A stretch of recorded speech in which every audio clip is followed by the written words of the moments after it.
On this date 5 years ago, a day of rage was proclaimed in Libya, with anti-government protesters pouring onto the streets all across the country.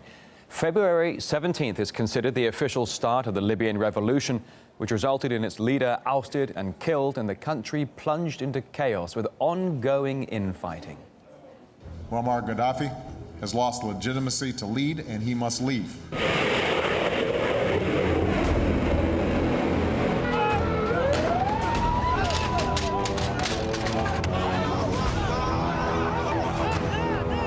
We came, we saw, he died. You showed the world you would get rid of a dictator and you would choose freedom.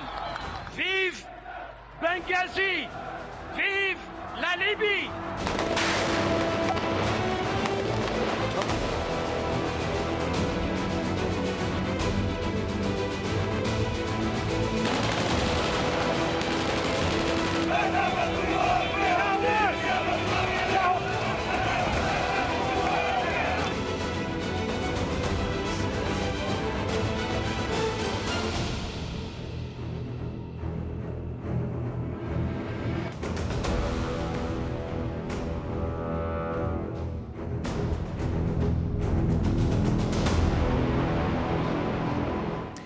Now, some estimates show that up to 30,000 people were killed in the civil war in 2011 alone.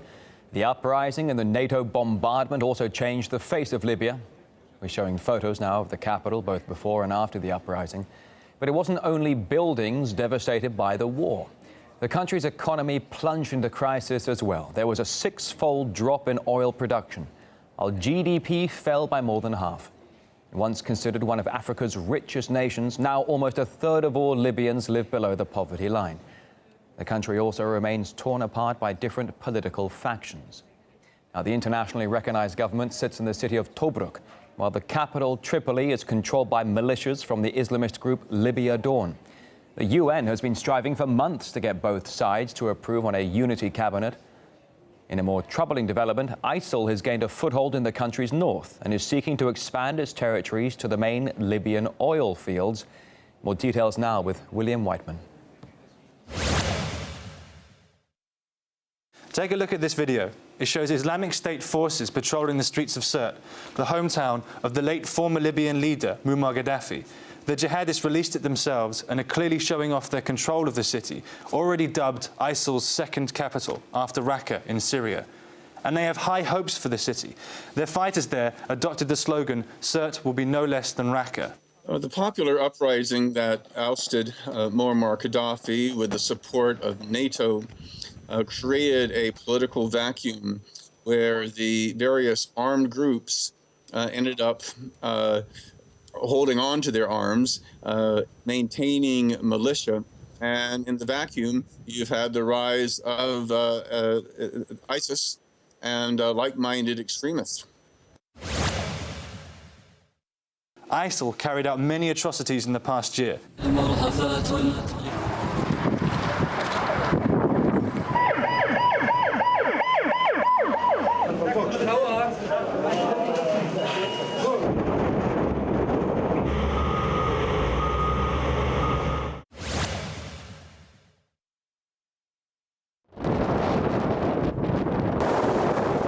Islamic State also has its sights on the country's riches, threatening Libyan oil ports and refineries.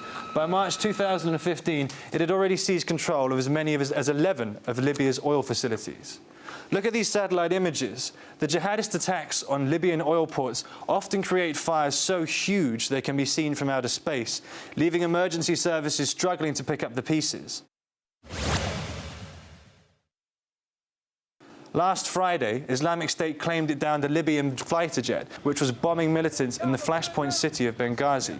A website linked to ISIL posted this video, apparently showing the plane crashing to earth on Friday. The Libyan Air Force has confirmed that one of its jets was downed whilst carrying out strikes against the Islamists. With ISIL on the defensive and losing territory in Syria and Iraq, the failed state of NATO's post-intervention Libya looks increasingly like being the next hub of operations for the terrorist group. The war against Islamic State is far from over.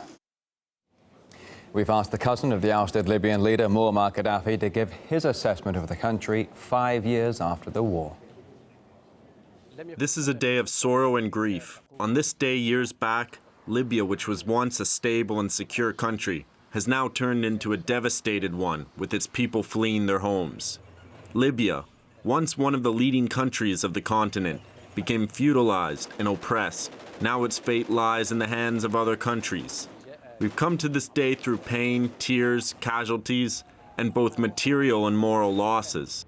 That is why what we see now, after 5 horrible years, is the result of NATO's actions, the alliance that invaded our country to destroy it.